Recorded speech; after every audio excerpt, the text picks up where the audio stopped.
আইয়ুব আলাইহিস সালাতু ওয়াস সালাম একদা গোসল করছিলেন, তখন আসমান থেকে স্বর্ণের বৃষ্টি হচ্ছে। আইয়ুব আলাইহিস সালাতু ওয়াস সালাম গোসল বাদ দিয়ে ওই স্বর্ণের বৃষ্টি স্বর্ণ কুড়াতে গেলেন। যখন স্বর্ণ কুড়াতে গেলেন তখন আল্লাহ সুবহানাহু ওয়া তাআলা আইয়ুব আলাইহিস সালাতু ওয়াস সালামকে বলছে, তোমাকে তো আমি গরিব করে দিইনি, তাহলে তুমি কেন স্বর্ণ কুড়াতে গেলে? এখনও তোমার লোভ গেল না? ধন সম্পদের উপর থেকে এখনও তোমার লোভ যায়নি, থেকে গেছে? তখন আইয়ুব আলাইহিস সালাতু ওয়াস সালাম উত্তরে বলছে, আল্লাহ, ধন সম্পদের উপর লোভ থেকে নয়, স্বর্ণের উপর লোভ থেকে নয়, এই যে স্বর্ণ আকাশ থেকে অবতীর্ণ হচ্ছে এটা আপনার দয়া অবতীর্ণ হচ্ছে, এটা আপনার রহমত অবতীর্ণ হচ্ছে। আর আমি যদি সারা পৃথিবীর সকল ধন সম্পদের মালিক হয়ে যাই, তবু আপনার দয়া থেকে যদি বলি যে না, আল্লাহর দয়া আমার দরকার নাই, তাহলে তো আমি অহংকারী। সারা পৃথিবীর সব ধন সম্পদের মালিক হয়ে গেছি, তাও যদি বুঝতে পারি ওখান থেকে 1 টাকা ইনকাম করা যাবে, তাহলে আমি মনে করব ওই 1 টাকা তো আল্লাহর দয়া, তাহলে ওই 1 টাকা ইনকাম বাদ দিয়ে ঘরে বসে থাকলে এটা অহংকার হবে আল্লাহর দয়ার সাথে। অতএব ওখান থেকে 1 টাকা ইনকাম করা যাবে, ওটা আল্লাহর দয়া, তাড়াতাড়ি ওটা নিতে হবে। আল্লাহ সুবহানাহু ওয়া তাআলা বলছেন, ফাইদা কুজিয়াতিস সালাত ফান্তাশিরু ফিল আরজ ওয়াবতাগু মিন ফাজলিল্লাহ। যখনই তোমাদের সালাত শেষ হয়ে যায় তখনই তোমরা বের হয়ে যাও পৃথিবীতে, যেখানে পৃথিবীতে তোমরা আল্লাহর দয়া দেখতে পাবে। সারা পৃথিবীতে আল্লাহর দয়া ছড়িয়ে ছিটিয়ে আছে, ওই দয়াগুলো জমা করো, ওই দয়াগুলো একত্রিত করো, ওই রিজিকগুলো অনুসন্ধান করো। তাহলে কোনো যুবকের পক্ষে সমীচীন হবে না, কোনো মানুষের পক্ষে সমীচীন হবে না যে সে বুঝতে পারবে ওখান থেকে 1 টাকা পাওয়া যাবে আর ওই 1 টাকা ইনকামের চেষ্টা করবে না, এটা অহংকার। রাসূল সাল্লাল্লাহু আলাইহি ওয়াসাল্লামের কাছে একজন গরিব ফকির মিসকিন সাহাবী এসে বললেন, আল্লাহর নবী, এটা হচ্ছে আমার বাড়ি, আমার বাড়ির পাশে একটা ধনী মানুষের বাড়ি, তার খেজুরের গাছের ডালপালা আমার বাড়িতে এসে থাকে, তো আমার ছেলেবেলে তার গাছ থেকে খেজুর পেড়ে খায়, তো সে আমাকে খুব বকাবকি করে, আল্লাহর নবীর কাছে বিচার দিচ্ছে।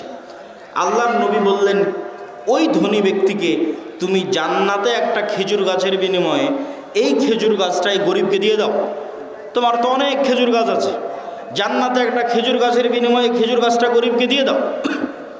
সে ব্যক্তি রাজি হলো না। ব্যক্তি মালিকানায় নবীও হস্তক্ষেপ করতে পারে না, ব্যক্তি মালিকানায় রাষ্ট্র হস্তক্ষেপ করতে পারে না।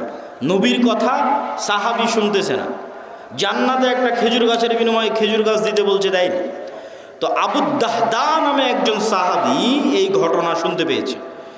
শুনতে পেয়ে সে এই ধনী ব্যক্তিকে বলতেছে, ভাই, আমার একটা বিশাল খেজুরের বাগান আছে, কয়েকশো কয়েক হাজার খেজুর গাছ আছে, ওই পুরো খেজুরের গাছ খেজুরের বাগান তোমার, আর এই যে একটা খেজুরের গাছ আল্লাহর নবী জান্নাতে একটা খেজুর গাছের বিনিময়ে দিতে বলেছে, ওইটা আমাকে দিয়ে দাও। তখন এই ব্যক্তি বলছে, বারে, এত বিশাল খেজুরের বাগান, তার বিনিময়ে একটা খেজুরের গাছ, কি সমস্যা? ও তো আর পরকালের ডিল তো আর বোঝে না, জান্নাতের ডিল তো আর বোঝে না, ও রাজি হয়ে গেছে। তখন আবু দাহদা তার বিশাল খেজুরের বাগান ওই ব্যক্তিকে দিয়ে দিল, আর ওই ব্যক্তি তখন একটা খেজুরের গাছ একে দিয়ে দিল। এখন আল্লাহর নবীকে এসে জিজ্ঞেস করে বলে, আল্লাহর নবী, এই খেজুরের গাছের মালিক এখন আমি, আপনি বলেছিলেন এই খেজুরের গাছ যদি এই গরিবকে দেওয়া হয় জান্নাতে একটা খেজুরের গাছ হবে, কথা কি ঠিক? রাসূল সাল্লাল্লাহু আলাইহি সাল্লাম বললেন, হ্যাঁ, কথা ঠিক। বললেন, তাহলে জান্নাতে একটা খেজুরের গাছের বিনিময়ে এই খেজুরের গাছ এই গরিব মিসকিনকে দিয়ে দিলাম। আল্লাহু আকবার। বাড়িতে এসে স্ত্রীকে বলছে, স্ত্রী, কি? তো বলে, আমার যে বিশাল খেজুরের বাগান ছিল, এই বিশাল খেজুরের বাগান বিক্রি করে দিয়েছি। তো কত টাকাতে বিক্রি করে দিয়েছ? জান্নাতে একটা খেজুর গাছের বিনিময়ে বিক্রি করে দিয়েছি। আল্লাহু আকবার। তখন স্ত্রী বলছে, তোমার ব্যবসা সফল কাম হোক, লাভজনক হোক। আল্লাহর সাথে ব্যবসা কখনো ক্ষতিগ্রস্ত হয় না, আল্লাহ সুবহানাহু ওয়া তাআলার সাথে ব্যবসা কখনো লস হয় না। কেন লস হয় না সেটাও আমি আমার বক্তব্যের মধ্যে বুঝিয়ে বলবো। এই যে বিপদ আপদ, সমস্যা, প্রবলেম, এটির সাথে একজন মুমিনের আচরণ কি হওয়া উচিত? এই বিপদ আপদ বিষয়ে আল্লাহ সুবহানাহু ওয়া তাআলা পবিত্র কোরআন মাজিদে বলেছেন যে তিনি প্রত্যেক মুমিনকে লানাবলুয়ান্নাকুম বিশাইইম মিনাল খাউফি ওয়াল জু'i, পরীক্ষা করে থাকেন ভীতি দিয়ে, ক্ষুধা দিয়ে, ওয়া নাকসিম মিনাল আমওয়াল টাকা পয়সার ক্ষতি দিয়ে, ওয়াল আনফুস মৃত্যু দিয়ে, ওয়াস সামারাত ফল ফলাদি ফসলাদি ধ্বংস হয়ে যাওয়ার মাধ্যমে, ওয়াবাশশিরিস সাবিরিন আর তোমরা ধৈর্যশীলদেরকে সুসংবাদ দাও, ইন্নাল্লাহা মাআস সাবিরিন নিশ্চয় আল্লাহ সুবহানাহু ওয়া তাআলা ধৈর্যশীলদের সাথে আছেন। ধৈর্য সবর কাকে বলে?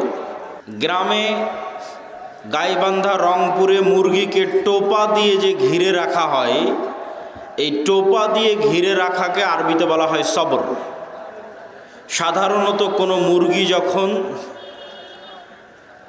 অপবিত্র জিনিস খায়, মানুষের পেশাব পায়খানা ভক্ষণ করে, তখন ওই মুরগির পবিত্রতা, খাওয়ার পবিত্রতা তৈরি করার জন্য 3 দিন টোপা দিয়ে বেঁধে রেখে সেখানে ভালো খাবার দিতে হয়।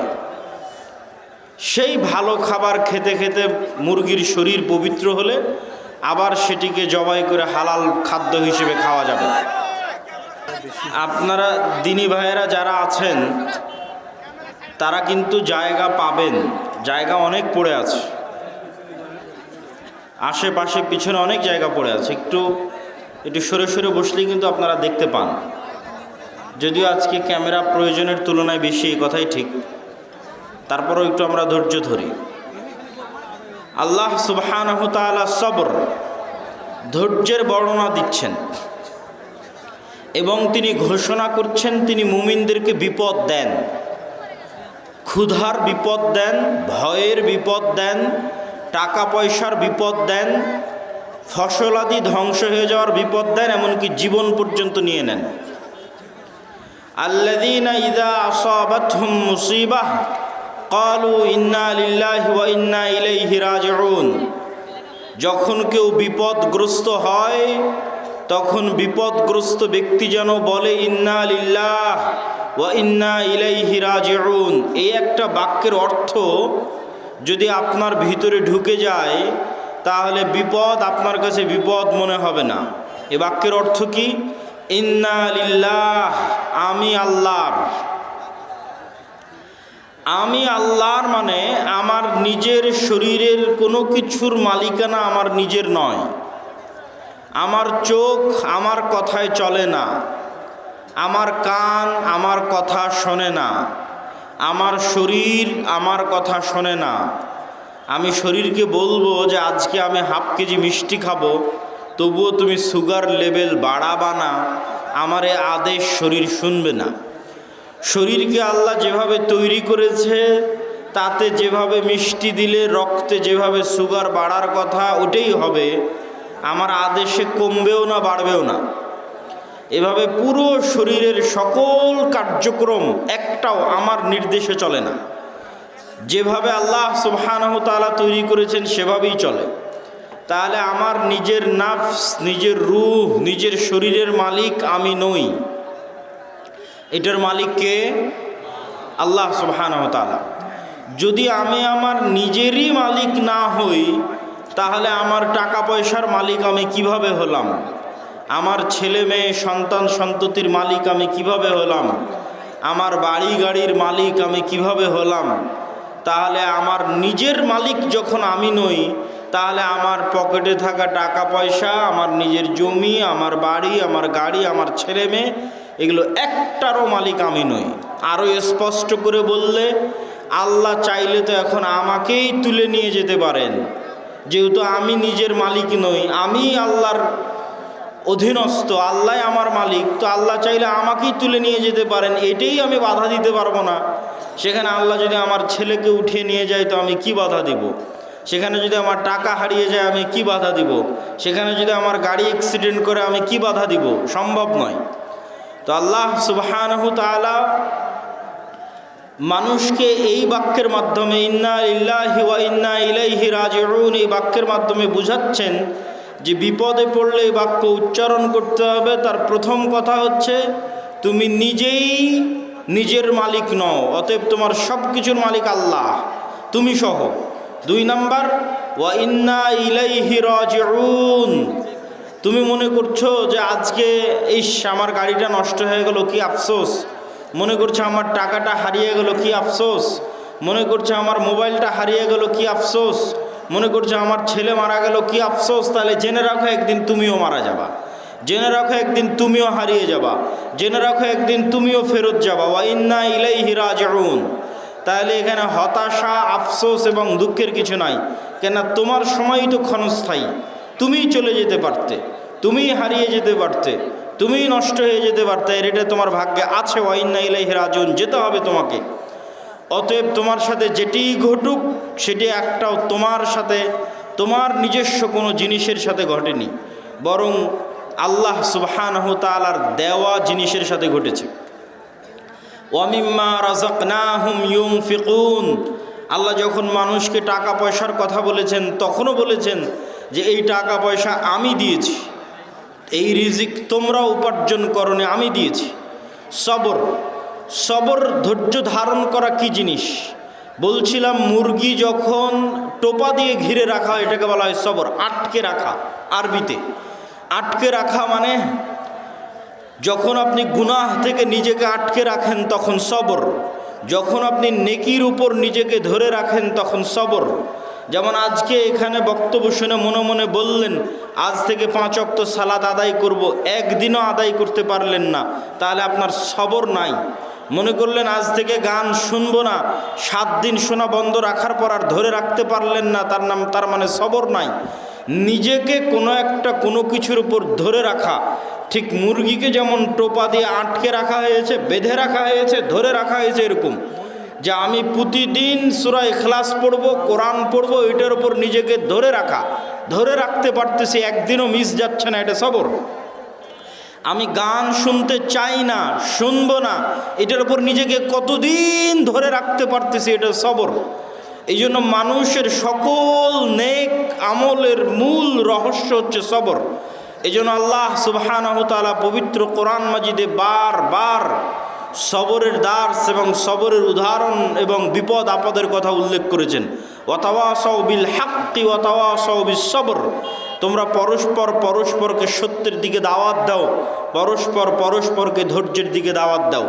প্রশ্ন হচ্ছে, যখন আল্লাহওয়ালা মানুষ, দিনদার মানুষ, পরহেজগার মানুষ দেখে যে একটা ইহুদি, একটা খ্রিস্টান, একটা ফাসেক, একটা জালেম, তার কি সুখের জীবন, অন্যায়ভাবে টাকা পয়সা উপার্জন করে এসি, ফ্রিজ, বাসা বাড়ি, বিল্ডিং, জমি জায়গা ক্রয় করে একাকার, আর আমি 5 ওয়াক্ত সালাত আদায় করে, তাহাজ্জুদের সালাত আদায় করে আমি বিপদে, হয় অসুখ বিসুখে বিপদে, না হয় জিনিসপাতি নিয়ে বিপদে, না হয় অন্য কোনো কিছু নিয়ে বিপদে। আর রহস্য কি?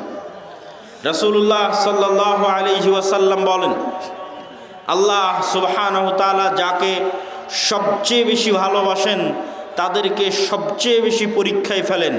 আর আল্লাহ সুবহানাহু তাআলা সবচেয়ে বেশি ভালোবাসেন নবীদেরকে, এই জন্য নবীদের পরীক্ষা সবচেয়ে বেশি।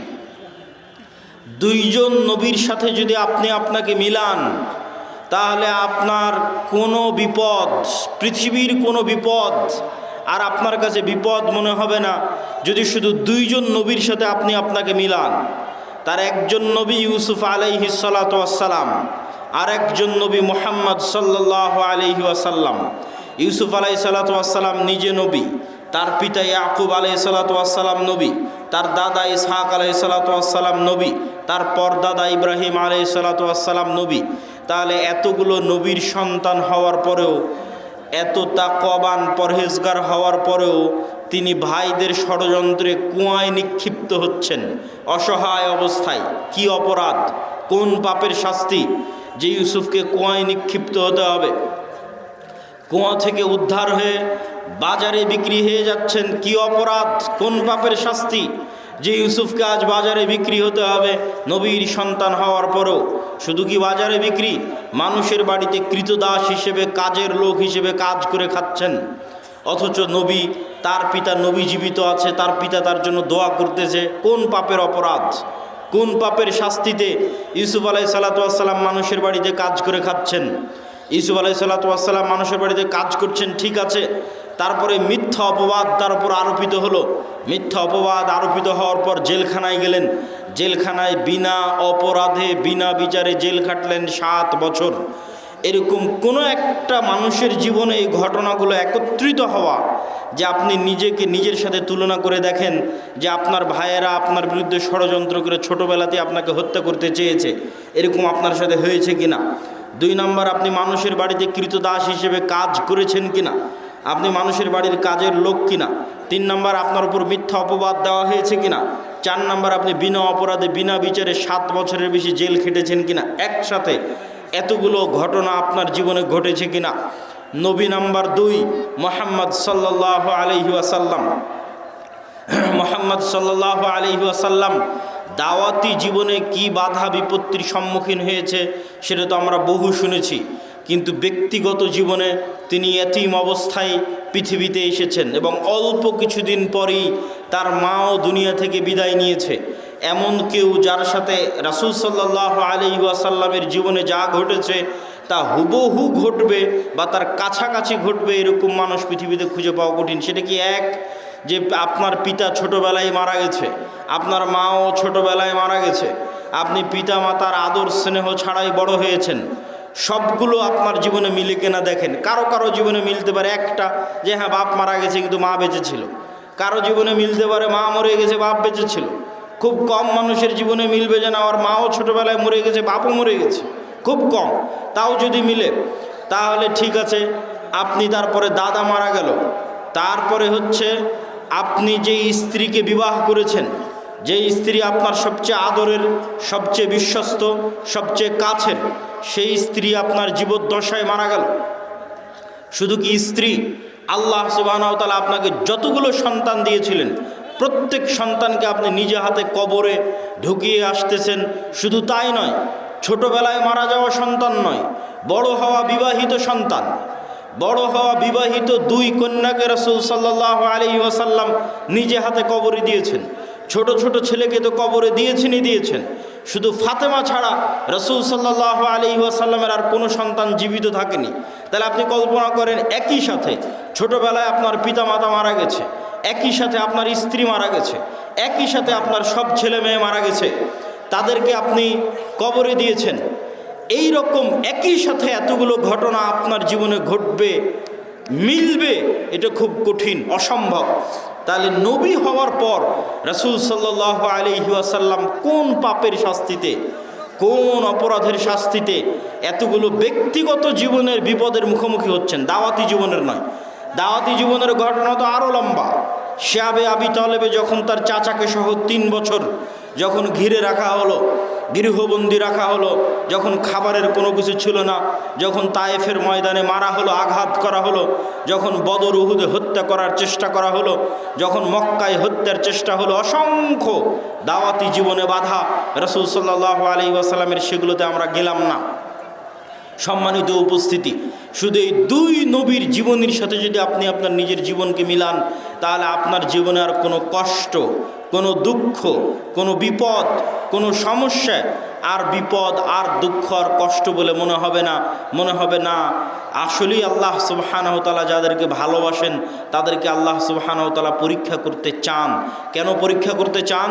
রাসূল সাল্লাল্লাহু আলাইহি ওয়াসাল্লাম বলেন, মা মিন মুসলিমিন, এমন কোনো মুসলমান যে বিপদগ্রস্ত হয়। কেমন বিপদগ্রস্ত? যে তার পায়ে একটা কাঁটাও যদি ফুটে, তার পায়ে যদি একটা কাঁটাও ফুটে, শুধু তাই না, সে যদি ন্যূনতম দুশ্চিন্তার মধ্যেও থাকে, হাম্মিন ও হুজনিন, যদি ন্যূনতম দুশ্চিন্তার মধ্যেও থাকে, তাহলে এই কাঁটা ফুটার মাধ্যমে, এই দুশ্চিন্তার মাধ্যমে আল্লাহ সুবহানাহু ওয়া তাআলা তার গুনাহকে ক্ষমা করে দেন। আল্লাহু আকবার। এবং বিপদ বাড়তে বাড়তে বাড়তে বাড়তে এমন অবস্থায় সে দুনিয়া থেকে বিদায় নেয় যখন তার উপরে আর কোনো গুনাহই নাই, সকল গুনাহ দুনিয়াতেই মিটে গেছে। তো বিপদ মানুষের জীবনে আসতেই পারে, মুসিবাহ মানুষের জীবনে আসতেই পারে, সমস্যা মানুষের জীবনে আসতেই পারে, কিন্তু ধৈর্য ধারণ করা হচ্ছে একজন মুমিনের পরিচয়। শুধু ধৈর্য নয়, ধৈর্যেরও উপরের একটা স্তর আছে, তার নাম রেজা, সন্তুষ্টি। এই সন্তুষ্টির স্তরে খুব মজবুত ঈমান ছাড়া মানুষের পক্ষে পৌঁছা সম্ভব নয়। ধৈর্যের স্তরে মানুষ পৌঁছতে পারে, কিন্তু রেজা, সন্তুষ্টির স্তরে মানুষের পক্ষে পৌঁছা কঠিন। সন্তুষ্টি কি? সন্তুষ্টি হচ্ছে আল্লাহ সুবহানাহু ওয়া তাআলা আমার জন্য যে সিদ্ধান্ত নিয়েছেন এই সিদ্ধান্তের উপর আমি খুশি, এই সিদ্ধান্তের উপর আমি খুশি। একদা এক মহিলা রাসূল সাল্লাল্লাহু আলাইহি ওয়াসাল্লামের কাছে আসলেন, তিনি মৃগী রোগে আক্রান্ত। আল্লাহর নবীকে তিনি বললেন, আল্লাহর নবী, আপনি আমার জন্য দোয়া করে দেন যেন আল্লাহ সুবহানাহু ওয়া তাআলা আমার মৃগী রোগ ভালো করে দেয়। রাসূল সাল্লাল্লাহু আলাইহি ওয়াসাল্লাম তাকে বলেন, ইন শি'তি সাবারতি ফালাকিল জান্নাহ, তুমি যদি চাও তাহলে তোমার যে মৃগী রোগ হয়েছে এই রোগের উপর সন্তুষ্ট থাকো আর আল্লাহ তোমার জন্য জান্নাত দিবে। আর যদি চাও আমি তোমার মৃগী রোগ ভালো হওয়ার জন্য আল্লাহর কাছে দোয়া করে দিতে পারি। রাসূল সাল্লাল্লাহু আলাইহি ওয়াসাল্লাম একটা রোগের উপর চিকিৎসা না নিয়ে সন্তুষ্ট থাকতে বলতেছেন জান্নাতের বিনিময়ে। তখন ওই মহিলা মানুষ বলছে, ঠিক আছে, আমাকে আল্লাহ যে অসুখ দিয়েছে এই অসুখের উপর আমি সন্তুষ্ট থাকতে চাই, তবে আপনি এতটুকু দোয়া করেন যেন আমার কাপড় চোপড় খুলে না যায়। মৃগী রোগে আক্রান্ত হলে, ব্রেন ঠিক না থাকলে কাপড় চোপড় খুলে যায়, কাপড় চোপড় যেন আমি খুলে না ফেলি সেই দোয়াটুকু আপনি করে দিয়েন। আর আল্লাহ আমাকে যে অসুস্থতা দিয়েছে এই অসুস্থতার উপর আমি রাজি, সন্তুষ্ট, খুশি। তো রেজার স্তর হচ্ছে সর্বোচ্চ স্তর, যে সর্বোচ্চ স্তরে আল্লাহ মানুষের সাথে যে ফায়সালা করে, আল্লাহ আপনার সাথে যা ঘটতেছে এটা আল্লাহর ফায়সালায় ঘটতেছে, আল্লাহর ইচ্ছায় ঘটতেছে, আল্লাহর অনুমতিতে ঘটতেছে। তো আপনার জীবনে যা ঘটতেছে এই ফায়সালার উপর যখন আপনি সন্তুষ্ট থাকেন তখন ওই অবস্থাতেও আপনি আলহামদুলিল্লাহ বলতে পারেন। ধৈর্য মানুষ ধরে, একটু দুঃখ পাওয়ার পর, একটু কষ্ট পাওয়ার পর, একটু দুশ্চিন্তা করার পর, টেনশন করার পর রেজা যে অবস্থায় আছে ওই অবস্থার উপর আল্লাহ সুবহানাহু ওয়া তাআলার সিদ্ধান্তের উপর খুশি হওয়া, মনে কোনো প্রভাব, কোনো দাগ না কাটা, সর্বোচ্চ স্তরের তাওহীদ ছাড়া এটা সম্ভব নয়। সর্বোচ্চ স্তরের তাওহীদ দিয়ে মানুষ বিনা হিসাবে জান্নাতে যাবে। সেই বিনা হিসাবে যারা জান্নাতে যাবে ওই রকম লেভেলের মানুষের পক্ষে সম্ভব যে আল্লাহ সুবহানাহু ওয়া তাআলা তার সাথে যে সিদ্ধান্ত গ্রহণ করবেন সেই সিদ্ধান্তের উপর সে রাজি খুশি থাকবে।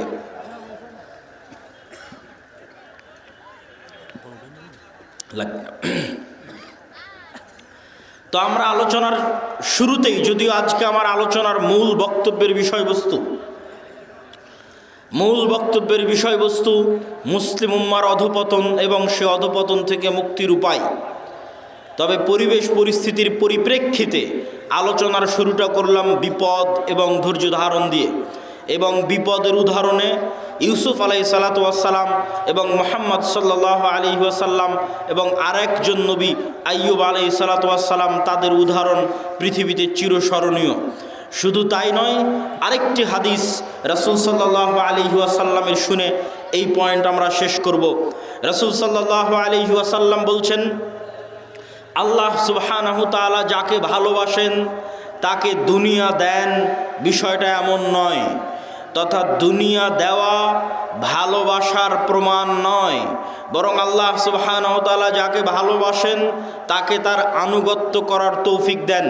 তাহলে আজকে শাখাহাতি, বালুয়া, গোবিন্দগঞ্জ, মহিমাগঞ্জে কেউ কোটি টাকার মালিক হয়ে গেল, তার মানে তার উপর আল্লাহর দয়া আছে, এটি ভুল ধারণা। শাখাহাতি, বালুয়া, মহিমাগঞ্জ, গোবিন্দগঞ্জ, গাইবান্ধায় কেউ বিশাল বাড়ি করে নিল, কেউ খুব আরামে আছে, আয়েশে আছে, দুবাই ঘুরছে, কারো বাড়িতে এসি ফ্রিজ আছে, তার মানে তার উপর আল্লাহর দয়া আছে, আল্লাহ তাকে ভালোবেসে এগুলো দিয়েছে।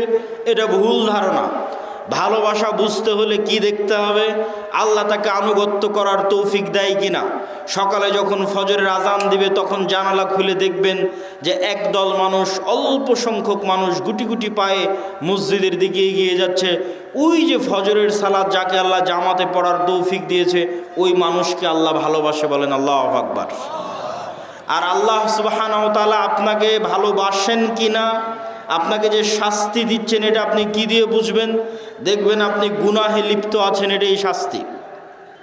এর চেয়ে বড় শাস্তি পৃথিবীতে আর হয় না। আল্লাহ আপনাকে হারাম কাজে লিপ্ত রেখেছে, এটাই শাস্তি। আল্লাহ আপনাকে গুনাহে লিপ্ত রেখেছে, এটাই শাস্তি।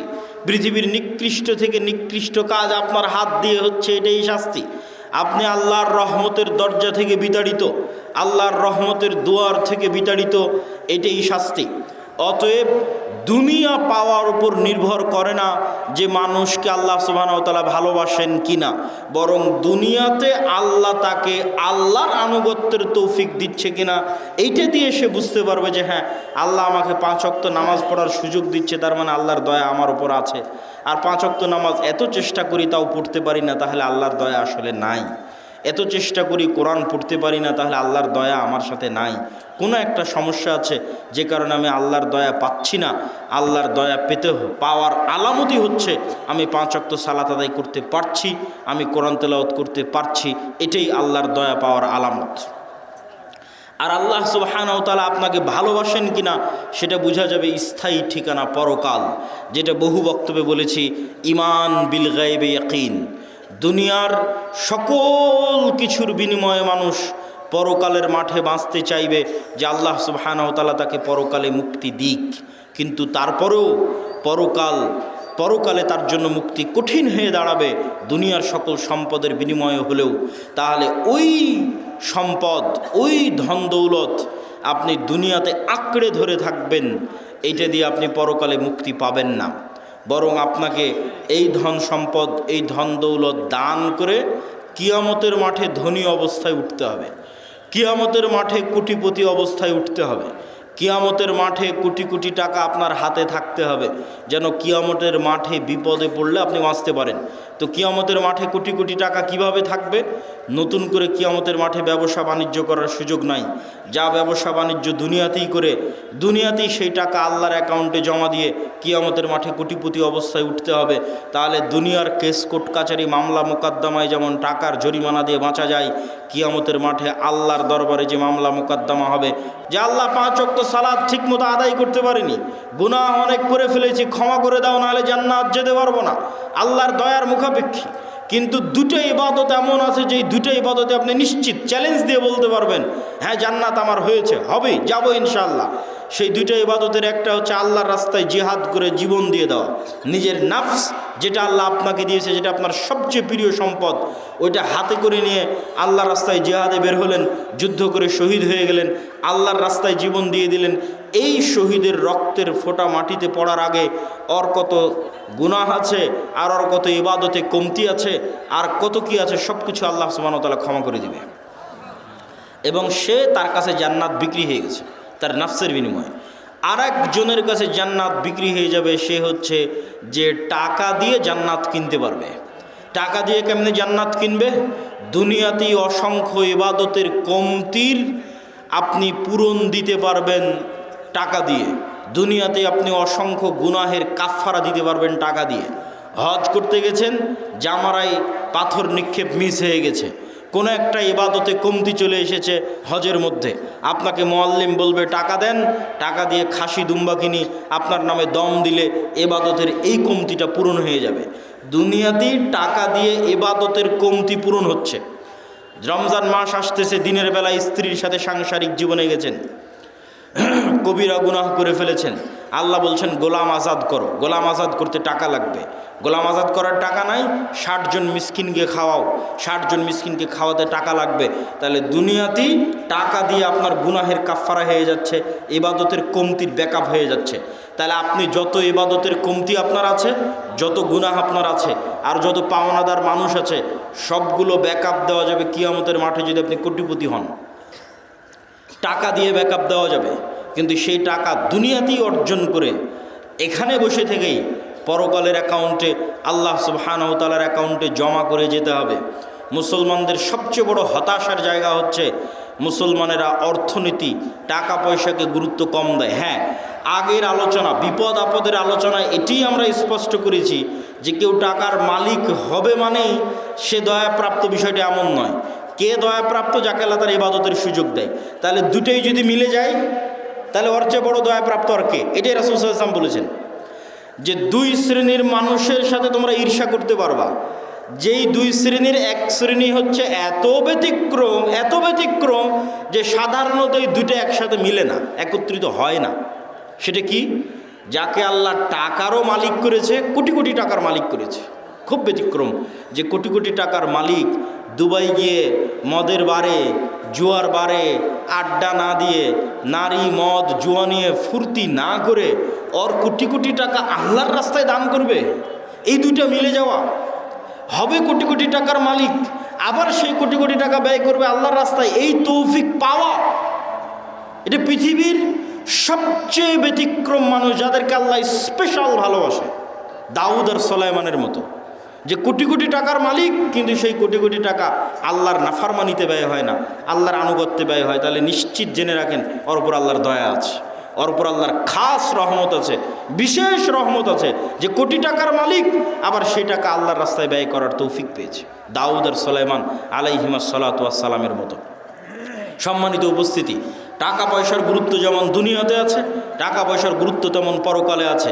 গোলামি থেকে মুক্তির জন্য অর্থনৈতিক মুক্তি ছাড়া অন্য রাস্তা পাওয়া খুব কঠিন, অর্থনৈতিক মুক্তি লাগবেই। এটা আমি আপনি যতটুকু ভালো বুঝি, আমার এবং আপনার চেয়ে মুহাম্মদ সাল্লাল্লাহু আলাইহি ওয়াসাল্লাম ভালো বুঝতেন। মুহাম্মদ সাল্লাল্লাহু আলাইহি ওয়াসাল্লাম যখন মক্কা থেকে হিজরত করে মদিনায় গেলেন, তখন দেখলেন মদিনার আনসারেরা কৃষক, আর মদিনার সকল ব্যবসা বাণিজ্যের মালিক হচ্ছে ইহুদিরা, আর মদিনা রাষ্ট্রের প্রধানমন্ত্রী করে দেওয়া হয়েছে রাসূল সাল্লাল্লাহু আলাইহি সাল্লামকে। তাহলে টাকা ছাড়া প্রধানমন্ত্রী হয়ে দেশ চালানো যাবে না, টাকার মালিক থাকবে ইহুদি, আর আমি প্রধানমন্ত্রী, তো নাম কাওয়াস্তে প্রধানমন্ত্রী, ঢাল নাই তলোয়ার নাই নিধিরাম সর্দার, টাকার মালিকও মুসলমানদের হতে হবে, তাহলে রাষ্ট্র চলবে। আল্লাহর নবী বললেন, মহাজির যারা আমার সাথে এসেছে সব ব্যবসায়ী, সবার রক্তে ব্যবসা আছে, আল্লাহর নবী নিজেও ব্যবসায়ী, কেননা মক্কার কুরাইশরা ব্যবসায়ী। আল্লাহর নবী আনসারদের বললেন, তোমাদের সম্পত্তির অর্ধেক অর্ধেক, 3 ভাগের 1 ভাগ, 3 ভাগের 2 ভাগ, যে যেভাবে পারো মহাজিরদের দিয়ে দাও, মহাজিরেরা ব্যবসা শুরু করবে। মহাজিরদের ব্যবসার জন্য যখন অর্থ দিতে বলা হলো, আনসারীরা রাজি হয়ে গেল। ওসমান ইবনে আফফান, আব্দুর রহমান ইবনে আউফ, জুবাইর ইবনুল আওয়াম, এই 3 জন সাহাবী আল্লাহর নবীর জীবদ্দশাতেই কোটি কোটি টাকার মালিক হয়ে গেছে ব্যবসা করে। মদিনায় গিয়ে রাসূল সাল্লাল্লাহু আলাইহি সাল্লামের জীবদ্দশাতেই আল্লাহর নবী যেখানে মসজিদে নববী করেছেন, ওখানে বিয়ের রুমা নামে একটা কুয়া ছিল, যে কুয়াতে মুসলমানদেরকে ওযু করতে হতো, ওই কুয়ার মালিক ছিল ইহুদি। রাসূল সাল্লাল্লাহু আলাইহি সাল্লাম বললেন, কে এই কুয়া কিনে দিবে জান্নাতে একটি ঝর্ণার বিনিময়ে? ওসমান ইবনে আফফান বললেন, আল্লাহর নবী, আমি জান্নাতে একটা ঝর্ণার বিনিময়ে এই কুয়া আপনাকে কিনে দিচ্ছি। তিনি সেই কুয়া কিনে দিলেন। রাসূল সাল্লাল্লাহু আলাইহি ওয়াসাল্লামের আত্মমর্যাদা রক্ষা হলো। নাহলে ইহুদির কাছে গিয়ে অনুরোধ করতে হতো, ভাই তুমি এই কুয়ার মালিক, মুসলমানরা ওযু করবে, একটু ওযু করতে দাও, এটাই গোলামি। আপনি রাসূল সাল্লাল্লাহু আলাইহি ওয়াসাল্লামের বদরের যুদ্ধ দেখেন, বদরের যুদ্ধ দেখলে মনে হবে এটি একটি ধর্মীয় যুদ্ধ, অবশ্যই ধর্মীয় যুদ্ধ, কিন্তু এখানে অর্থনৈতিক একটা বড় কারণ আছে। এইদিকে যদি কিবলা হয় তাহলে এইটা ধরতে হবে মক্কা, এইটা ধরতে হবে মদিনা, ওইটা ধরতে হবে সিরিয়া।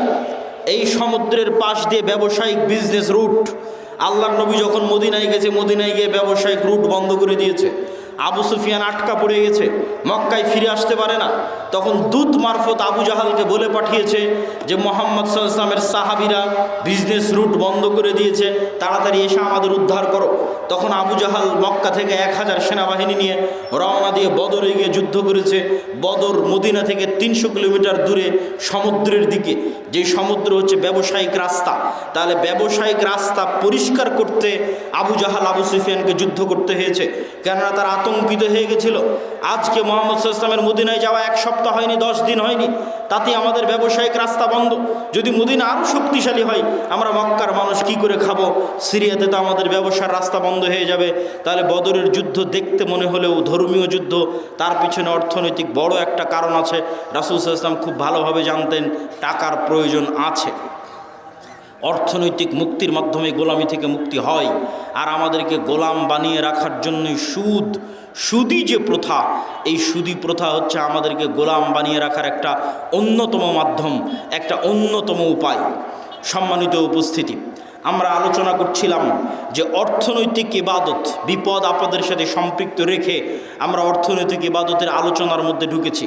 আলোচনার এ পর্যায়ে এসে আজকে যারা এখানে প্রোগ্রামের আয়োজন করেছে তাদের সহযোগিতা করার জন্য আপনাদেরকে উদাত্ত আহ্বান জানিয়ে, যদি তাদের স্বেচ্ছাসেবকগণ আপনাদের মধ্যে যায়, তাহলে তাদের এই মক্তব কার্যক্রম, তাদের দ্বীনি সেবামূলক কার্যক্রম কেউ যেতে চাইলে আমি এখনই যাওয়ার জন্য বিশেষভাবে অনুরোধ করব।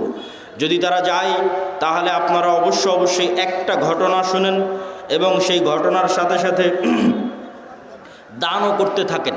রাসূল সাল্লাল্লাহু আলাইহি ওয়াসাল্লামের কাছে একজন গরিব ফকির মিসকিন সাহাবী এসে বললেন, আল্লাহর নবী, এটা হচ্ছে আমার বাড়ি, আমার বাড়ির পাশে একটা ধনী মানুষের বাড়ি, তার খেজুরের গাছের ডালপালা আমার বাড়িতে এসে থাকে, তো আমার ছেলেবেলে তার গাছ থেকে খেজুর পেড়ে খায়, তো সে আমাকে খুব বকাবকি করে, আল্লাহর নবীর কাছে বিচার দিচ্ছে।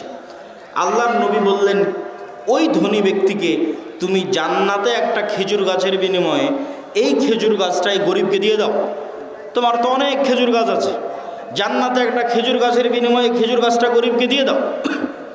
সে ব্যক্তি রাজি হলো না। ব্যক্তি মালিকানায় নবীও হস্তক্ষেপ করতে পারে না, ব্যক্তি মালিকানায় রাষ্ট্র হস্তক্ষেপ করতে পারে না, নবীর কথা সাহাবী শুনতেছে না, জান্নাতে একটা খেজুর গাছের বিনিময়ে খেজুর গাছ দিতে বলছে, দেয়নি।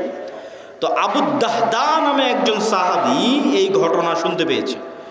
শুনতে পেয়ে সে এই ধনী ব্যক্তিকে বলতেছে, ভাই, আমার একটা বিশাল খেজুরের বাগান আছে, কয়েকশো কয়েক হাজার খেজুর গাছ আছে, ওই পুরো খেজুরের গাছ খেজুরের বাগান তোমার, আর এই যে একটা খেজুরের গাছ আল্লাহর নবী জান্নাতে একটা খেজুর গাছের বিনিময়ে দিতে বলেছে, ওইটা আমাকে দিয়ে দাও।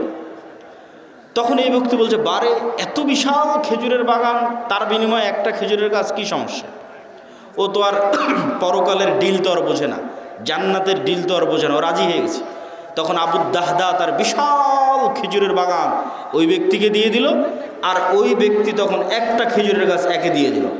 এখন আল্লাহর নবীকে এসে জিজ্ঞেস করে বলে, আল্লাহর নবী, এই খেজুরের গাছের মালিক এখন আমি, আপনি বলেছিলেন এই খেজুরের গাছ যদি এই গরিবকে দেওয়া হয় জান্নাতে একটা খেজুরের গাছ হবে, কথা কি ঠিক? রাসূল সাল্লাল্লাহু আলাইহি সাল্লাম বললেন, হ্যাঁ, কথা ঠিক। বললেন, তাহলে জান্নাতে একটা খেজুরের গাছের বিনিময়ে এই খেজুরের গাছ এই গরিব মিসকিনকে দিয়ে দিলাম। আল্লাহু আকবার। বাড়িতে এসে স্ত্রীকে বলছে, স্ত্রী, কি? তো বলে, আমার যে বিশাল খেজুরের বাগান ছিল, এই বিশাল খেজুরের বাগান বিক্রি করে দিয়েছি। তো কত টাকাতে বিক্রি করে দিয়েছ? জান্নাতে একটা খেজুর গাছের বিনিময়ে বিক্রি করে দিয়েছি। আল্লাহু আকবার। তখন স্ত্রী বলছে, তোমার ব্যবসা সফল কাম হোক, লাভজনক হোক। আল্লাহর সাথে ব্যবসা কখনো ক্ষতিগ্রস্ত হয় না, আল্লাহ সুবহানাহু তাআলার সাথে ব্যবসা কখনো লস হয় না। কেন লস হয় না সেটাও আমি আমার বক্তব্যের মধ্যে বুঝিয়ে বলবো। সম্মানিত উপস্থিতি, বিপদ দিয়ে বক্তব্য শুরু করেছিলাম কেন? বিপদ দিয়ে বক্তব্য শুরু করার দুটা কারণ, একটা আজকের কারণ, আর একটা আজকের এই প্রোগ্রামের যে আয়োজক, যে ছেলে জিয়াউর রহমান আজকের প্রোগ্রামের আয়োজন করে, এই ছেলেটা সবসময়ই অসুস্থ থাকে, থ্যালাসেমিয়া রোগে আক্রান্ত থাকে, কিন্তু দিনের কাজ করে। তো তাকে দেখলে আমার মাঝে মধ্যে মনে প্রশ্ন আসে যে আল্লাহ সুবহানাহু ওয়া তাআলা দিনদার মানুষকে কিভাবে পরীক্ষা করেন, বিপদ দিয়ে রাখেন, বিপদগ্রস্ত করে রাখেন। তো আসলে বিপদ দেখলে অনেক সময় মানুষের মনে হতে পারে যে আসলে আমি কি অপরাধ করেছি, কি ভুল করেছি যে বিপদে পড়লাম। আর আজকের যেটা কারণ, আজকের যেটা বিপদ, আজকের যেটা সমস্যা, সেটি হচ্ছে আমি ছিলাম ঢাকা এবং আপনাদের শ্রদ্ধেয় ওস্তাদ শেখ আব্দুর রাজ্জাক বিন ইউসুফ, তিনি ইংল্যান্ডের 20 দিনের সফর শেষ করে গতকাল শাহজালাল ইন্টারন্যাশনাল এয়ারপোর্টে রাতে অবতরণ করে রাজশাহীতে সকালবেলা পৌঁছেছে। আজকে তিনি রওনা দিয়েছেন রাজশাহী থেকে আপনাদের এই প্রোগ্রামে আসার জন্য, এই প্রোগ্রামের ওয়াদা রক্ষা করার জন্য। আর আমি রওনা দিয়েছি ঢাকা থেকে। আমাদের দুই গাড়ির মধ্যেই যোগাযোগ চলমান ছিল, আছে। ইতিমধ্যে আমরা যখন হাটিকুমরুল অতিক্রম করে আপনার এই সিরাজগঞ্জ মোড় অতিক্রম করে যখন বগুড়া শেরপুর রোডে উঠেছি, তখন আমি ঘুম গেছি গাড়িতে। তখন আমার ড্রাইভার ডাক দিয়ে বলতেছে, আব্দুল্লাহ ভাই, তাহলে কি? তো বলে, উস্তাজিদের গাড়ি অ্যাক্সিডেন্ট করেছে, ইন্না লিল্লাহি ওয়া ইন্না ইলাইহি রাজিউন। তাই বললাম, কী ঘটনা, কোথায়? তো মোকামতলা। তো আমরা খুব দ্রুত, তখন 16 কিলোমিটার দূর ছিলাম মোকামতলা থেকে, খুব দ্রুত আমরা মোকামতলা পৌঁছার চেষ্টা করি এবং আজকের যারা প্রোগ্রামের আয়োজক তাদেরকেও কল দিয়ে আমরা দ্রুত ডাকি যে ভাই তোমরা একটু দ্রুত এগিয়ে আসো, একটু সহযোগিতা করো। তো ঘটনা হচ্ছে, গাড়ি ঠিকঠাকই চলতেছিল, কিন্তু একটা সিএনজি রাস্তা থেকে উঠে দ্রুত, সিএনজি চালকেরই দোষ, দ্রুত রাস্তা থেকে উঠতে গেছে এবং আমাদের গাড়ি 60, 70, 80 যে কিলোমিটার গতিতেই থাক, ওই সিএনজির সাথে ধাক্কা খেয়ে সিএনজির দু একজন ব্যক্তি হয়তো আল্লাহ সুবহানাহু ওয়া তাআলা ভালো জানে এখন কী অবস্থা তাদের, তারা বগুড়া জিয়া মেডিকেলে অসুস্থ অবস্থায় আহত অবস্থায় ভর্তি হয়েছে। আর আমাদের শাইখ আব্দুর রাজ্জাক বিন ইউসুফ তিনিও হালকা আহত হয়েছেন, তবে সেরকম গুরুতর নয়। আল্লাহ সুবহানাহু ওয়া তাআলা তাকে হেফাজত করেছে আলহামদুলিল্লাহ। তবে আমরা তাকে সাথে সাথেই আমার যে গাড়ি ছিল সেই গাড়িতে করে আমরা তাকে ব্যাগ পাঠিয়ে দিই, এবং আমি সিএনজিতে করে, আমাদের একটা গাড়ি এখন যেটা অ্যাক্সিডেন্ট অবস্থায় আছে সেটা ট্রাকে করে রাজশাহী নিয়ে যাওয়ার চেষ্টা হচ্ছে। আর আমি মোকামতলা থেকে সিএনজিতে করে আপনাদের এই প্রোগ্রামে অংশগ্রহণ করার জন্য এসেছি। আল্লাহ সুবহানাহু ওয়া তাআলা তৌফিক দিয়েছে। কিন্তু বিপদ কেন আসে, আল্লাহ সুবহানাহু ওয়া তাআলার পক্ষ থেকে কী জন্য আসে, আল্লাহ সুবহানাহু ওয়া তাআলা ভালো জানে। কিন্তু বিপদ দিয়ে আলোচনা শুরু করার পিছনের কারণ হচ্ছে আজকের একটা কারণ, এবং আজকের প্রোগ্রামের যে আয়োজক তার জন্য আল্লাহ সুবহানাহু ওয়া তাআলার কাছে দোয়া করি যে আজকের প্রোগ্রামের যে আয়োজক, এই ছেলেটা অসুস্থ থাকে সবসময়, ঢাকা মেডিকেলে গিয়ে ভর্তি হয়, তার টাকা পয়সারও সমস্যা থাকে। আল্লাহ সুবহানাহু ওয়া তাআলা তাকেও সুস্থতা দান করুক। আমাদের উস্তাদ শাইখ আব্দুর রাজ্জাক বিন ইউসুফ তাকেও সুস্থতা দান করুক, আল্লাহুম্মা আমিন। জিয়াউর রহমানের সাথে দেখা হতে আমি বললাম যে তোমার প্রোগ্রামের ভাগ্য তাকদীরে আল্লাহ সুবহানাহু ওয়া তাআলা কী লিখে রেখেছে যে এবারও এত চেষ্টা করার পরও তোমার প্রোগ্রামের সেই ভাগ্যের উন্নয়ন লক্ষ্য করা গেল না। আল্লাহ সুবহানাহু ওয়া তাআলা হয়তো চায়নি, এর মধ্যেই হয়তো আল্লাহ সুবহানাহু ওয়া তাআলা কোনো কল্যাণ লিখে রেখেছেন, আল্লাহ সুবহানাহু ওয়া তাআলা ভালো জানে। আজকে আমার বক্তব্যের বিষয়বস্তু অধপতন অবস্থা থেকে মুসলিম উম্মার মুক্তি কিভাবে সম্ভব, তার একটা পয়েন্ট ইতিমধ্যে আমরা আলোচনা করে ফেলেছি, অর্থনৈতিক মুক্তি। অতএব কোনো যুবক বলতে পারবে না যে আমি ঘরে বসে থাকব। মুসলমানদের ব্যবসায়ী হচ্ছে, মুসলমানদের রক্ত মাংসে তাদের বৈশিষ্ট্য হচ্ছে ব্যবসায়ী হওয়া। চাকরি করা মুসলমানদেরকে শিখিয়েছে ইউরোপিয়ানরা। মুসলমানদের বৈশিষ্ট্য ব্যবসায়ী করা, তার দলিল কোথায় থেকে নেবেন? যত সাহাবীর জীবনী আছে সব সাহাবীর জীবনী খুলে দেখেন, কোনো সাহাবী, অধিকাংশ সাহাবী নিজ বাড়িতে, নিজ এলাকায়, নিজ গ্রামে, নিজ শহরে মারা যায়নি। কেননা সবাই ব্যবসা আর দিনের দাওয়াত এই দুইটাকে নিয়ে রওনা দিয়েছে। যতদূর পর্যন্ত ইসলামের খেলাফত গেছে ততদূর পর্যন্ত তাদের ব্যবসার দিনের দাওয়াত চলতে থেকেছে। যেখানে ইসলামিক খেলাফত যায়নি, মালয়েশিয়া, ইন্দোনেশিয়া, ব্রুনাই পর্যন্ত সাহাবীদের দাওয়াত গেছে ব্যবসা আর দিনের দাওয়াত। ভারতের কেরালা, বাংলাদেশের চিটাগাং, এগুলোতে পর্যন্ত দাওয়াত এসেছে ব্যবসা এবং দিনের দাওয়াতের মাধ্যমে। কিন্তু ইউরোপীয় উপনিবেশ মুসলমানদের শিখিয়েছে তোমাদের চাকরি করতে হবে। চাকরি শব্দের অর্থ হচ্ছে চাকর থেকে চাকুরি, গোলাম থেকে গোলামি, নৌকার থেকে নৌকরি, চাকর থেকে চাকুরি। চাকুরির মধ্যে একটু হলো গোলামের আলামত এবং স্বভাব আছে। আল্লামা ইকবাল বলেছেন, জিন্দা কৌমো কা ইহি হে আলামত কে বদলতি রহতি হে শুভ শাম উনকে। বলছে জীবিত কওমকে, কোন জাতিকে দেখলে বুঝবা যে এই গ্রামের মানুষ এখনো বেঁচে আছে, এই মুসলিম উম্মাহ এখনো বেঁচে আছে, বাংলাদেশের মানুষেরা এখনো বেঁচে আছে। যদি দেখো তাদের প্রতিদিনের সকাল সন্ধ্যা পরিবর্তন হচ্ছে, তাদের প্রতিদিনের সকাল সন্ধ্যা যদি পরিবর্তন হচ্ছে দেখো, তাহলে বুঝবা বেঁচে আছে। আর যদি দেখো প্রত্যেক দিন একই রকম, সকালে উঠে অফিস, অফিস থেকে বের হয়ে বাসা, সকালে উঠে অফিস, অফিস থেকে বের হয়ে বাসা, সকালে উঠে কারখানা, কারখানা থেকে বের হয়ে বাসা, যদি সেম রুটিন থাকে তাহলে বুঝবে এই জাতি মারা গেছে। কেন? মরু যাযাবর বিদুইন যারা মুসলমান হয়েছিল তাদের কোনো দিন সকাল সন্ধ্যা একরকম থাকতো না। ওরা আজকে এখানে 5 দিন, এখান থেকে উঠে পরের দিন রংপুর, রংপুর থেকে উঠে পরের দিন রাজশাহী, রাজশাহী থেকে উঠে পরের দিন ঢাকা। প্রতিদিন এদের সকাল সন্ধ্যা পরিবর্তন হয়। আর যারা ব্যবসায়ী এদের কোনো দিন সকাল সন্ধ্যা এক থাকে না। আজ এই উদ্যোগ, কাল এই সমস্যা, কাল এই প্রবলেম, আজকে এই সমস্যা, আজকে এই উদ্যোগ। প্রতিদিন তাদেরকে নতুন নতুন চ্যালেঞ্জ, নতুন নতুন প্রবলেম মোকাবেলা করে ব্যবসা করতে হয়। তাহলে বুঝতে হবে এরা জীবিত আছে। ব্যবসায়ী হতেই হবে, ব্যবসায়ী হওয়ার চেষ্টা যুবক সমাজকে করতেই হবে। কেন? তার একটা দলিল দিই। আইয়ুব আলাইহিস সালাতু ওয়াস সালাম একদা গোসল করছিলেন, তখন আসমান থেকে স্বর্ণের বৃষ্টি হচ্ছে। আইয়ুব আলাইহিস সালাতু ওয়াস সালাম গোসল বাদ দিয়ে ওই স্বর্ণের বৃষ্টি, স্বর্ণ কুড়াতে গেলেন। যখন স্বর্ণ কুড়াতে গেলেন তখন আল্লাহ সুবহানাহু ওয়া তাআলা আইয়ুব আলাইহিস সালাতু ওয়াস সালামকে বলছে, তোমাকে তো আমি গরিব করে দিইনি, তাহলে তুমি কেন স্বর্ণ কুড়াতে গেলে? এখনও তোমার লোভ গেল না?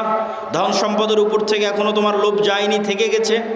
তখন আইয়ুব আলাইহিস সালাতু ওয়াস সালাম উত্তরে বলছে, আল্লাহ ধন সম্পদের উপর লোভ থেকে নয়, স্বর্ণের উপর লোভ থেকে নয়। এই যে স্বর্ণ আকাশ থেকে অবতীর্ণ হচ্ছে, এটা আপনার দয়া অবতীর্ণ হচ্ছে, এটা আপনার রহমত অবতীর্ণ হচ্ছে। আর আমি যদি সারা পৃথিবীর সকল ধন সম্পদের মালিক হয়ে যাই, তবু আপনার দয়া থেকে যদি বলি যে না আল্লাহর দয়া আমার দরকার নাই, তাহলে তো আমি অহংকারী। সারা পৃথিবীর সব ধন সম্পদের মালিক হয়ে গেছি, তাও যদি বুঝতে পারি ওখান থেকে 1 টাকা ইনকাম করা যাবে, তাহলে আমি মনে করব ওই 1 টাকা তো আল্লাহর দয়া। তাহলে ওই 1 টাকা ইনকাম বাদ দিয়ে ঘরে বসে থাকলে এটা অহংকার হবে আল্লাহর দয়ার সাথে।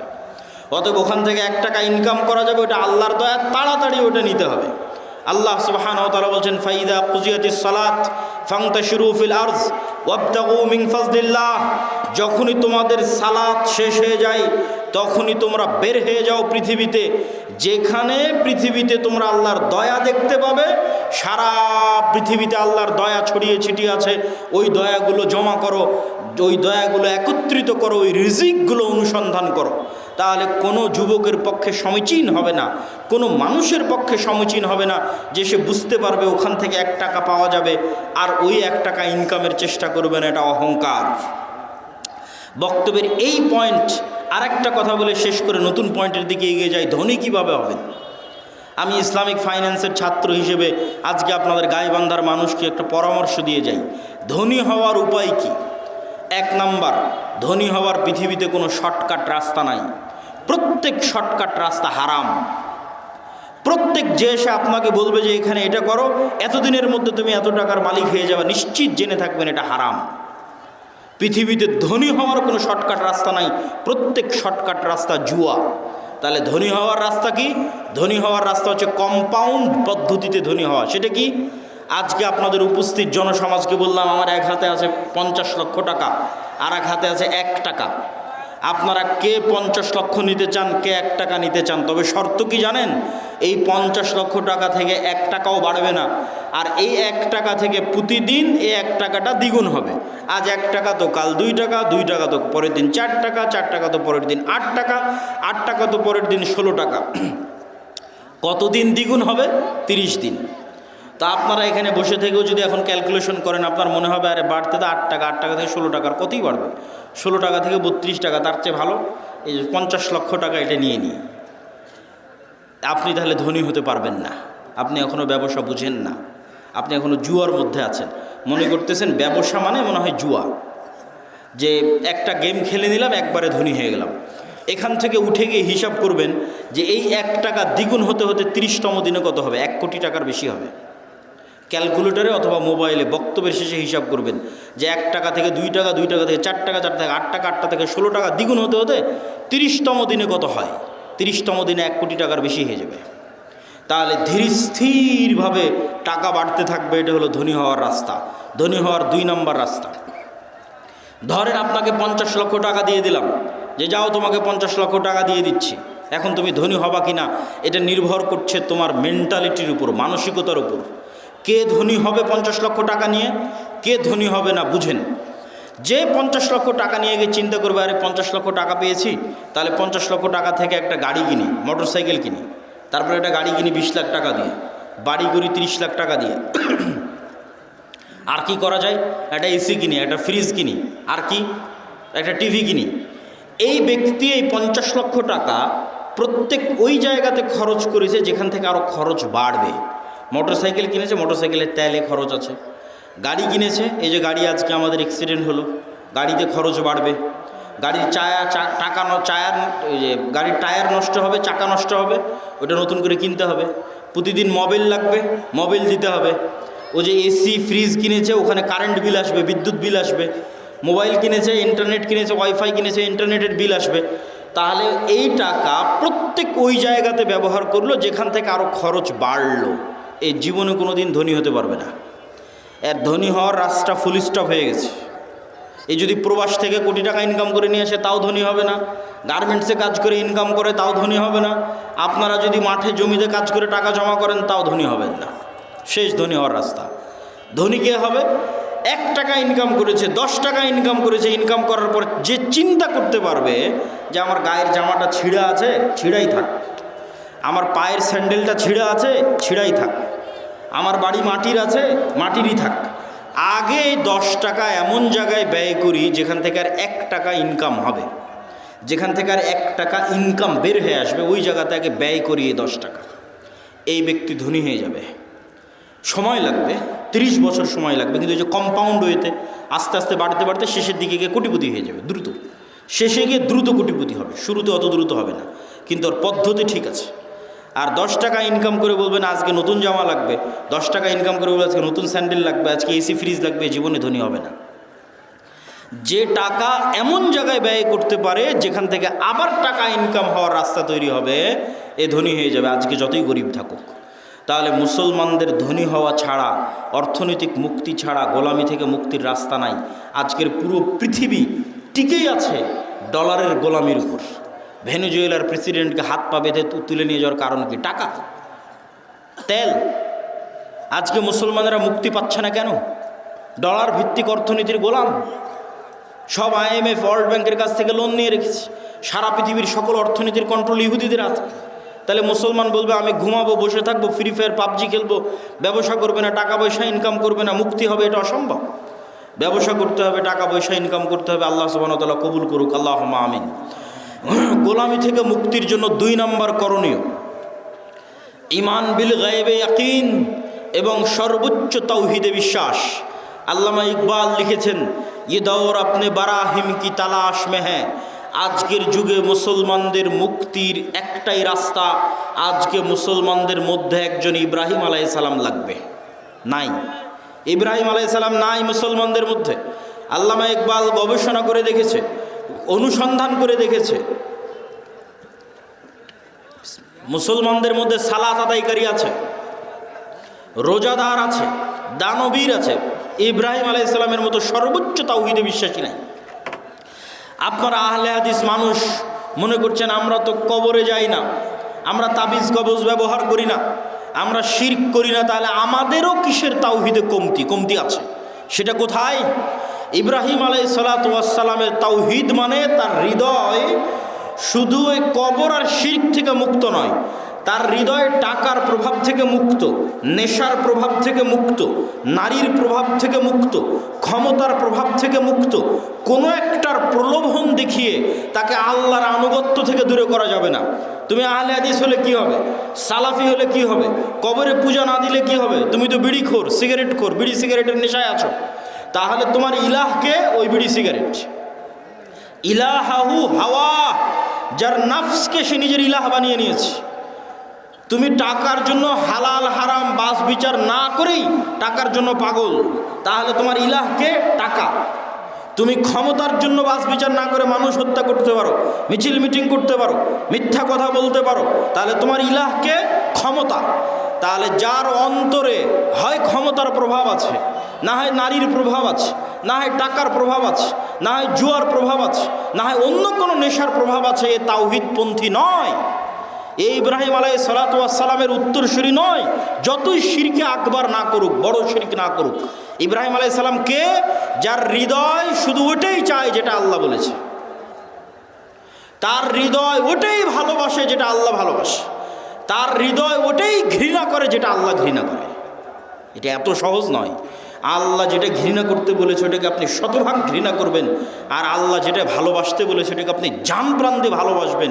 এই মহব্বত, এই ভালোবাসা আল্লাহ সুবহানাহু ওয়া তাআলার সাথে, এই সম্পর্ক আল্লাহ সুবহানাহু ওয়া তাআলার সাথে, আল্লাহকে আপনি ওই লেভেলের ইলাহ মানেন, এই মুসলমান হওয়া এত সহজ নয়। ওই ইব্রাহিম আলাইহিস সালাতু ওয়াস সালাম হওয়া অত সহজ নয়, কিন্তু ইব্রাহিম আলাইহিস সালাম লাগবে। মুক্তি ইব্রাহিম আলাইহিস সালাতু ওয়াস সালামের মতো মানুষ হওয়া ছাড়া সম্ভব নয়। 2 নম্বর ঈমান বিল গায়বে ইয়াকিন। গায়েব মানে যা চোখে দেখা যায় না। আজকে এখানে আব্দুল্লাহ বিন আব্দুর রাজ্জাক উপস্থিত হয়েছে, এটা আপনারা চোখে দেখতে পাচ্ছেন, কিন্তু এখানে যে ফেরেশতারা উপস্থিত হয়েছে এটা কি দেখতে পাচ্ছেন? দেখতে পাচ্ছেন না। কিন্তু ফেরেশতারা যে উপস্থিত হয়েছে ওটাকে যেই দিন এইভাবে বিশ্বাস করতে পারবেন, যেভাবে এখন আমাকে দেখে যেটা আপনার অন্তরে যেই মাত্রার বিশ্বাস, যেখানে আব্দুল্লাহ বিন আব্দুর রাজ্জাক উপস্থিত আছে, এই মাত্রার বিশ্বাস যেই দিন হবে যেন এখানে আমার পাশে ফেরেশতারা বসে আছে, এটার নাম ঈমান বিল গায়বে ইয়াকিন। এটা হচ্ছে দেখতে পাওয়া, ভিজুয়ালাইজ করা।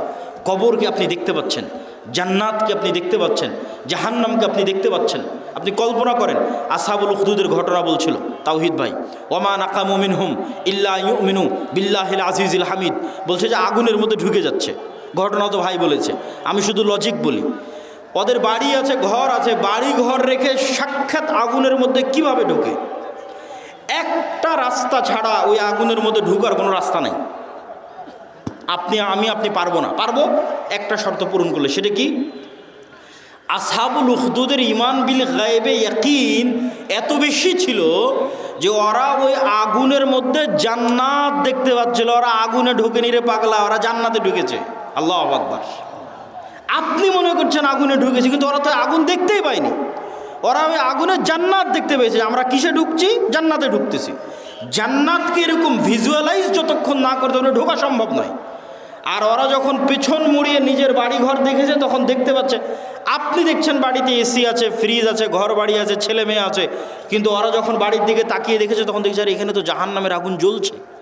সত্যি দেখতে পাচ্ছে, কাল্পনিক নয়, সত্যি দেখতে পাচ্ছে। আর আমাদের বাড়ি ঘরে তো জাহান্নামের আগুন জ্বলছে, ওরে বাবারে, এখানে ফেরত যাওয়া যাবে না। আর এই আগুনের মধ্যে কি দেখতে পাচ্ছে? জান্নাত। আর এখানে তো ঢুকতে হবে। এর নাম হচ্ছে ঈমান বিল গায়বে ইয়াকিন। এই লেভেলের ঈমান যতক্ষণ পর্যন্ত অন্তত বাংলাদেশের 20% মুসলমানের না হয়েছে ততক্ষণ আপনি বলবেন যে বাংলাদেশে ইসলাম প্রতিষ্ঠা হয়ে যাবে, ইসলামী খেলাফা কায়েম হয়ে যাবে, সম্ভব নয়। আজকে যদি আপনি আমাকে বাংলাদেশের প্রধানমন্ত্রী করে দেন, আজকে ইরানের কি অবস্থা দেখেন। আমি বাংলাদেশের ক্ষমতায় গিয়ে যদি বলি বাংলাদেশ শতভাগ ইসলামিক আইন বাস্তবায়ন করে দিলাম, কালকে ভারত এবং আমেরিকা মিলে অর্থনৈতিক বয়কট দিবে বাংলাদেশকে, যেমন ইরানকে দিয়ে রেখেছে। তাহলে ইরানের মানুষ মিছিল করতেছে কেন? আপনিও মিছিল করবেন কেন? অর্থনৈতিক বয়কট দেওয়ার পর ডলার আসবে না, গার্মেন্টস বন্ধ হয়ে যাবে। তাহলে গাইবান্ধার মানুষ খাবে কি? গাইবান্ধার মানুষ এখন যেই জীবনযাত্রায় অভ্যস্ত, এই মানের জীবনযাত্রা থাকবে না। বিদ্যুৎ আছে, বিদ্যুৎ থাকবে না, অল্প থাকবে, যাবে আসবে। যে কয়েকজনের বাড়িতে এসি চলছে ওরা এসি চালাতে পারবে না, যে কয়েকজনের ফ্রিজ আছে ওরা চালাতে পারবে না। তাহলে জীবনযাত্রার মান কমে যাবে। স্বাধীন আত্মমর্যাদা সম্পন্ন মানুষ 2 নম্বরই রাস্তা জানে না। স্বাধীন আত্মমর্যাদা সম্পন্ন মানুষ মিথ্যা জানে না। স্বাধীন আত্মমর্যাদা সম্পন্ন মানুষ দুর্নীতি জানে না। আব্দুল মুত্তালেব কাফের মুশরিক, আবু তালেব কাফের মুশরিক। ইতিহাস খুঁজে দেন যে আব্দুল মুত্তালেব দুর্নীতিগ্রস্ত। ইতিহাস খুঁজে নিয়ে আসেন, ইতিহাস খুঁজে নিয়ে আসেন। মুহাম্মদ সাল্লাল্লাহু আলাইহি ওয়াসাল্লামের চাচা আবু তালেব 2 নম্বর মিথ্যুক। কঠিন আছে, খুঁজে নিয়ে আসা কঠিন আছে। কেন? আব্দুল মুত্তালেব, আবু তালেব এরা কাফের মুশরিক, হলো ইসমাইলের সন্তান। বানু ইসরাইল ইসহাকের সন্তান, ইব্রাহিমের এক ছেলে ইসহাকের সন্তান, আর এরা ইব্রাহিমের আর এক ছেলে ইসমাইলের সন্তান। আল্লাহর দয়ায় ইসমাইলের ছেলেরা কোনোদিন কারো গোলাম ছিল না। কেন গোলাম ছিল না? আরে মক্কাতে না আছে পানি, না আছে নদী, না আছে সমুদ্র, না আছে ফল ফসল, কি আছে মক্কায় যে কে এসে মক্কা দখল করবে? কেউ মক্কা দখল করেনি। আব্রাহা একবার চেয়েছিল যে এখানে কেন মানুষ ইবাদত করতে যায়, আমি ইয়েমেনে ইবাদতের ঘর তৈরি করব, আমার এখানে ইবাদত করতে আসবে। তো ওখানে মানুষ ইবাদত করতে যায়নি, তো কাবা ঘর ভাঙতে গেছিল আব্রাহা, একবারই। তা আমাদের কেউ ইসমাইলের সন্তানদেরকে কেউ গোলাম বানায়নি। এই জন্য ইসমাইলের সন্তানেরা অধিকাংশই, 2-1 জনের কথা বলা যাবে না, অধিকাংশই জন্মগত মিথ্যা ধোঁকা জানতো না। তাহলে কি দাঁড়ালো? বানু ইসরাইলের সামারি আর মুহাম্মদ সাল্লাল্লাহু আলাইহি ওয়াসাল্লামের বাপ দাদা আর বানু ইসমাইলের সন্তানের সামারি। যে গোলামি করে, গোলামি থেকে কি স্বভাব আসে? দুর্নীতি, 2 নম্বরই, ধোঁকাবাজি, মিথ্যা। আর যে নেতা, যে নেতৃত্ব দিবে, সে মিথ্যা জানে না, সে দুর্নীতি জানে না, সে 2 নম্বরই জানে না, সে ধোঁকাবাজি জানে না। এবার চলে আসেন আমাদের কাছে। ব্রিটিশেরা দেখলো, আমেরিকা দেখলো যে মুসলমানেরা যদি একবার সত্য বলা শিখে যায়, মুসলমানেরা যদি একবার ন্যায় প্রতিষ্ঠা করা শিখে যায়, তাহলে তো পৃথিবীতে আমাদের থাকার জায়গা হবে না। তাহলে মুসলমানদের এমন সিস্টেমের মধ্যে ফেলে দাও যেন ওরা কোনো দিন সত্য বলা শিখতেই না পারে। মুসলমানদের একটা নেতাও যেন সত্যবাদী, ন্যায়পরায়ণ না হয়। তাহলে কি দিতে হবে? গণতন্ত্র। কেমনে গণতন্ত্র? কেমনে গোলাম তৈরি করে? গণতন্ত্র এমন এক সিস্টেম যেখানে এক দলের নেতা আর এক দলের নেতার বিরুদ্ধে বলবে তো বলবেই, একই আসনের মনোনয়ন প্রার্থী একই দলের, আর বাকি মনোনয়ন প্রার্থীগুলোর বিরুদ্ধে যদি 2 নম্বরই না করে, মিথ্যা না বলে, টাকা পয়সার লেনদেন না করে, লিয়াজু লবি মেনটেন না করে, তাহলে মনোনয়নই নিয়ে আসতে পারবে না। বাস্তব মাঠের পরীক্ষা। আর ইশতিহারে দল নিজেও জানে বাস্তবায়ন করতে পারবে না, মিথ্যা ওয়াদা দিবে। মিথ্যা না বলা শিখলে ভোট পাবে না। আর যারা ভোটার সেও মিথ্যা ওয়াদা দিবে। যত এমপি প্রার্থী আসবে, হ্যাঁ ভাই আপনাকে ভোট দেব, 500-1000 টাকা, 500-1000 টাকা, হ্যাঁ আপনাকেই ভোট দেব। ভোটারও মিথ্যুক, এমপিও মিথ্যুক, মনোনয়ন প্রার্থীও মিথ্যুক, এবং সবাই লিয়াজু, লবি, 2 নম্বরই রাস্তা, ধোঁকাবাজি, এগুলো একদম ভোটের দিন পর্যন্ত যদি না করে ও জিতেও আসতে পারবে না। তাহলে এই গণতান্ত্রিক পদ্ধতিতে 300 এমপি নির্বাচিত হয়ে গেল। এখন বানু ইসমাইল আর বানু ইসরায়েলের এই যে আগের ফরম্যাট আপনাকে দিয়ে দিলাম, এই ফরম্যাট অনুযায়ী আপনি বলেন যে এই 300 এমপি নেতা না গোলাম? একটু জোরে বলতে হবে, নেতা না গোলাম? গোলাম। এইটা যদি একবার বুঝে গেছেন তাহলে বুঝে গেছেন যে মুসলমানদের সমস্যা কোথায়, মুসলমানদের কাজ কি। এবার তো নেতাদের অনেক দোষ ত্রুটি বললাম, এবার একটু আমাদের দোষ ত্রুটি খুঁজি। আমরা কেমনে বুঝবো যে আমি ন্যায়পরায়ণ আছি কিনা, আমি নেতা হতে পারবো কিনা, আমি সত্যবাদী কিনা? দেখেন, দেশ ঠিক করতে ওসি, ডিসি, এসপি, মন্ত্রী, সচিবালয়ে যারা থাকে এরাই আসল। ক্ষমতায় ডক্টর ইউনূস 2 বছরের জন্য, আগের সরকার 16 বছরের জন্য, নতুন যারা আসবে 5 বছরের জন্য। কিন্তু এই আর্মি, পুলিশ, কোর্ট, জজ, সচিবালয়ে যারা আছে এদের কারো চাকরি যায়নি, এরাই থাকবে। তো এরা যদি বলে যে আমরা আজ থেকে দুর্নীতি করবো না, আজ থেকে সত্যবাদী, আজ থেকে ন্যায়পরায়ণ, তো দেশে তো 80% ইসলাম কায়েম হয়ে যাবে। ইসলাম কায়েম হওয়া মানে কি এটাও বুঝতে হবে। ইসলাম কায়েম হওয়া মানে, যদি মনে করেন সবাই 5 ওয়াক্ত সালাত আদায়কারী হবে, ঠিক আছে, সমস্যা নেই। যদি মনে করেন সবাই পর্দা করবে, ঠিক আছে, সমস্যা নেই। কিন্তু কল্পনা করেন যে আজকে গাইবান্ধার শতভাগ মানুষ আজ থেকে 5 ওয়াক্ত সালাত আদায় করতেছে, আর গাইবান্ধার আজকে সব নারী পর্দা করতেছে, কিন্তু এদের অধিকাংশই এখনও 2 নম্বরই করতেছে, মিথ্যা বলতেছে, অন্যের সম্পদ দখল করে নিচ্ছে, দুর্নীতি করতেছে। তাহলে এখানে ইসলাম কায়েম হয়েছে? ইসলাম কায়েম হয়নি। এবার আপনি বুঝবেন কেন বললাম ওসি, ডিসি, এসপি এরা যদি আজ থেকে শতভাগ সৎ হয়ে যায় তাহলে 80% ইসলাম কায়েম হয়ে যাবে। শুধু কি তাই, এই ওসি, ডিসি, এসপি, মিনিস্টার, সচিবালয় যারা আছে এরা আল্লাহকে ধোঁকা দিতে চায়, মানুষকে ধোঁকা দিতে চায়। 2 নম্বরই উপায়ে টাকা ইনকাম করে সেই টাকা দিয়ে হজ করে পাপ ক্ষমা করতে চায়। নাউজুবিল্লাহ। এই পাগলদেরকে কে বুঝাবে যে তুমি যে অবৈধ টাকা দিয়ে হজ করছো এটা তো কবুল হয়নি, কোনো সমস্যা নাই। তোমার মনের স্বাদ যে তুমি হজ করবা, তোমার মনের স্বাদ যে তুমি একটু মসজিদ কমিটির মেম্বার হবা, টাকা পয়সা দিবা, দান করবা, তো তুমি দান করে জানে কি পাবা, হজ করে জানে কি পাবা, তার চেয়ে তো সিক্রেট তোমার কাছেই আছে, এর চেয়ে বেশি নেকি পাওয়ার। সেটা কি? রাসূল সাল্লাল্লাহু আলাইহি সাল্লাম বলছেন, সাবআতু ইউদিল্লুহুমুল্লাহ ইয়াউমা লা দিল্লা ইল্লা দিল্লুহ, ইমামুন আদিল, যে 7 শ্রেণীর মানুষকে আল্লাহ বিশেষ ছায়া দিবে।